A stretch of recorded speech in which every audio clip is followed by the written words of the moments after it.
हर हर महादेव। आप सभी के लिए आज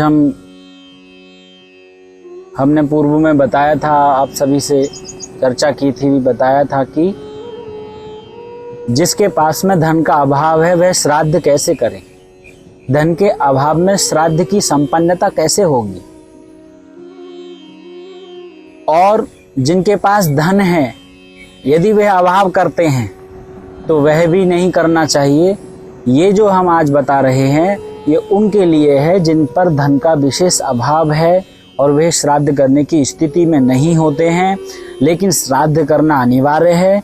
तो श्राद्ध अनिवार्य है तो फिर कैसे करेंगे, तो शास्त्र का इस विषय में क्या निर्देश है, क्या शास्त्र में लिखा हुआ है कि ऐसे व्यक्ति को क्या करना चाहिए जिसके पास में ब्रह्म भोज कराने के लिए पैसा नहीं है अथवा तर्पण आदि कराने के लिए कुछ भी व्यवस्था नहीं है, तो किस प्रकार से श्राद्ध की या पितृदेवों के लिए पूजन की संपन्नता होगी। तो इस विषय में शास्त्र का निर्देश है, पद्म पुराण में भी बताया गया है। और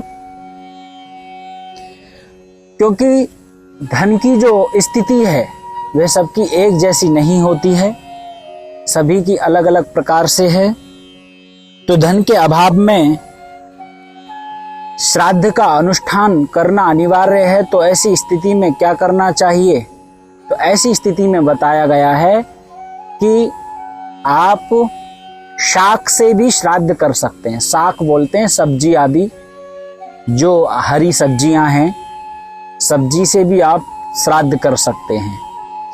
यानी तृण से काष्ठ लकड़ी आदि को दे करके उसके बदले शाक आदि लेकर के, सब्जियां लेकर के आप श्राद्ध की पूर्ति कर सकते हैं। इससे लाख गुना फल मिलता है। बहुत ही महत्वपूर्ण बताया है इसको। जिनके पास में अन्न वस्त्र के खरीदने में अभाव होता है, पैसों के लिए, धन के लिए, तो ऐसी परिस्थिति में शाक से श्राद्ध कर देना चाहिए। ये शास्त्र से निर्देश है। तस्मात् श्राद्धम नरो भक्त्या शाकैरपि यथा विधि, ऐसा लिखा हुआ है। यानी शाक से जो विधि है उसको संपन्न किया जाए। उसके लिए आप चाहें लकड़ी को बेच करके धन ला करके करें अथवा सब्जियां, जो भी आपको इस तरह का कुछ भी आपको यथाचित जो भी मिल सकता है थोड़ा शाक के रूप में, आप उससे, यदि आप पे किसी के मन में यह भी प्रश्न आ रहा है, यदि आपके पास में यह भी नहीं है, मान लीजिए आपके पास में सब्जी भी नहीं है या शाक नहीं है, तब वहाँ क्या होना चाहिए, कुछ भी नहीं है किसी के पास, तो कैसे करना चाहिए। तो उसके लिए भी यदि तृण काष्ठ आदि को बेच करके बताया है वैसे तो, लेकिन अधिक श्रम से यह श्राद्ध किया गया है। तो जब जो श्राद्ध अधिक श्रम को करने के बाद में किया जाता है उससे तो बहुत अधिक लाभ मिलता है, लाख गुना बताया है कि लाखों गुना फल देता है। उसके यहाँ वह संपन्नता जरूर आती है, एक दिन जरूर आती है, जो श्रद्धा से जो भी प्राप्त है, शाक सब्जी आदि फल आदि, इनसे जो भी श्राद्ध विधि को संपन्न करते हैं तो उनके यहाँ अगले श्राद्ध तक ऐसी संपन्नता जरूर आती है जो वे सोच नहीं सकते, यानी जो पूर्व में उन्होंने कभी सोचा भी नहीं होगा। ये कृपा भगवान की, पितृदेवों की, उनके कुल के ऊपर जरूर होती है।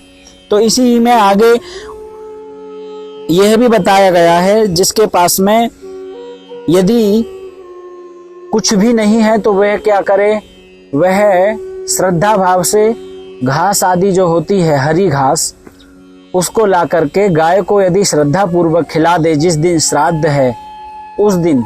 यह तो सभी के लिए सुलभ है, इसमें तो कोई अभाव है ही नहीं। तो यदि वह श्रद्धा पूर्वक गाय को यदि हरितमा रूपी जो घास है एकदम, उसको ला करके यदि उसी भाव से, पितृ भाव से यदि गाय को देते हैं, तो गौ माता के लिए यदि आप श्रद्धा पूर्वक श्राद्ध के भाव से उन्हें हरा चारा खिलाएंगे तो भी आपका श्राद्ध आपके पितृदेवों को स्वीकार होगा। यह भी निर्देश शास्त्र के द्वारा ही है, क्योंकि ये पद्म पुराण में भी लिखा हुआ है। एक व्यक्ति धन के अभाव से अत्यंत ग्रस्त था, उसके पास धन भी नहीं था साग खरीदने का भी, किसी भी प्रकार से ऐसी परिस्थिति रही। कुतप काल भी आ गया।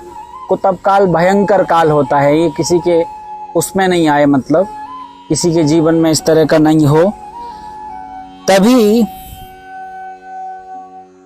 बेचारा घबरा गया, रो पड़ा, श्राद्ध करें तो कैसे करें। एक विद्वान उसे मिले और उन्होंने यह विधि बताई जो हम बता रहे हैं। गौ माता के लिए यदि हरी घास आप खिलाएं तो आपका श्राद्ध संपन्न माना जाएगा। तो ये सबसे सरल और सहज विधि है उन लोगों के लिए जिनके पास में धन का अभाव होता है। और उसके बाद में जैसे ही उसने कुतप काल है, शीघ्र ही घास काटकर पितरों के नाम पर गाय को खिला दो, यह विद्वान का निर्देश आया।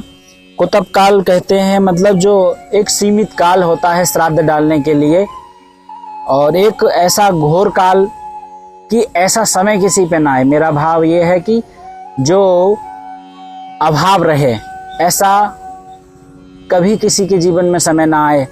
यदि ऐसा आया है तो ऐसे समय में श्राद्ध इसी विधि से करें। और उसने दौड़ करके घास काट करके गायों को खिला दी। इस श्राद्ध के फलस्वरूप उसे देवलोक की प्राप्ति हुई।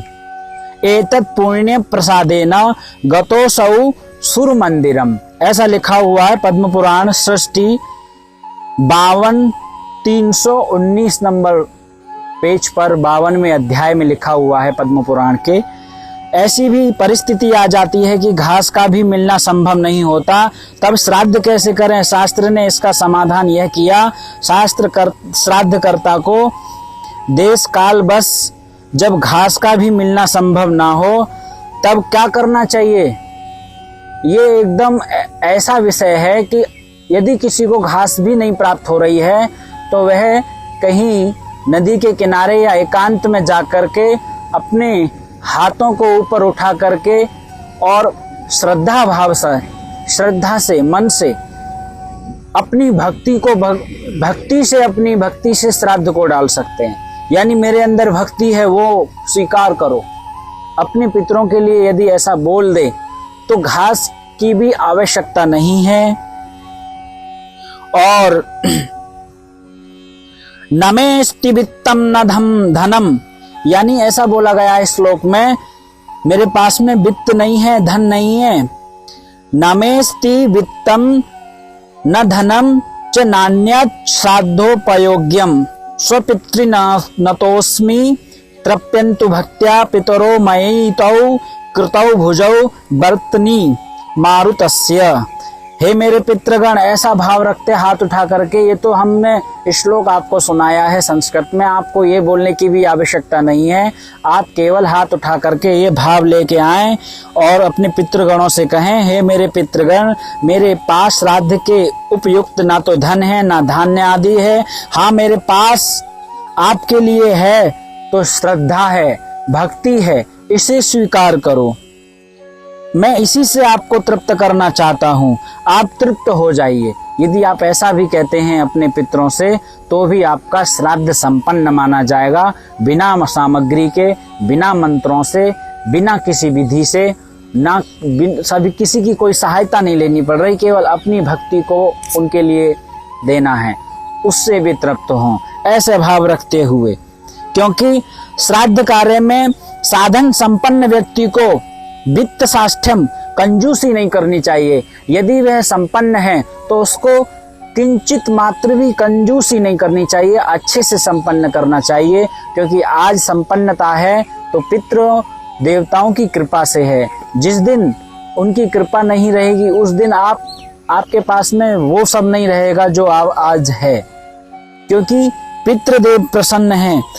क्योंकि बोला गया है वित्त साष्ठ्यं न समाचरेत, अपने उपलब्ध साधनों से विशेष श्रद्धा पूर्वक श्राद्ध अवश्य करना चाहिए। उपर्युक्त अनुकल्पों से स्पष्ट प्रतीत हो जाता है, ये जो हमने आपको सभी बातें बताई, इन सभी बातों का ध्येय यह है, शास्त्र का जो निर्देश है वह ये है कि आपको किसी न किसी प्रकार से श्राद्ध करना अनिवार्य है।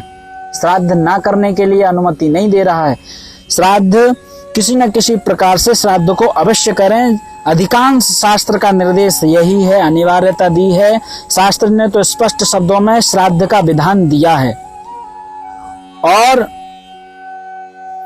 धर्म सिंधु में ये बताया है कि किसी स्थिति में नहीं कर रहे हैं, लेकिन करना जरूर है। श्राद्ध को नहीं छोड़ना चाहिए। आपको जैसा भी भाव है, जिस विधि से आप करना चाहते हैं, जरूर करें।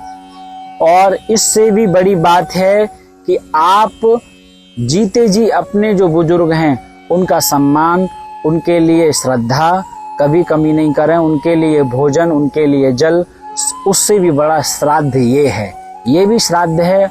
और उससे भी बड़ा आपका योगदान ये रहेगा कि जीते जी जो जीवात्मा आपके सामने उपस्थित हैं उनमें भी आप श्रद्धा रखें। ये जो नहीं है, ये 15 दिन 16 दिन जो आते हैं, ये उनके ही लिए हैं। उनका बड़ा पर्व है, पितृ देवताओं का यज्ञ है। तो इसमें आप अपनी जिस प्रकार से भाव रूपी, श्रद्धा रूपी सामग्री देंगे, योगदान देंगे, वही श्राद्ध कहलाएगा। हर हर महादेव। जो भी प्रश्न हैं आप कमेंट बॉक्स में लिख सकते हैं। हम आपको उस प्रश्न का उत्तर देने की कोशिश करेंगे जरूर।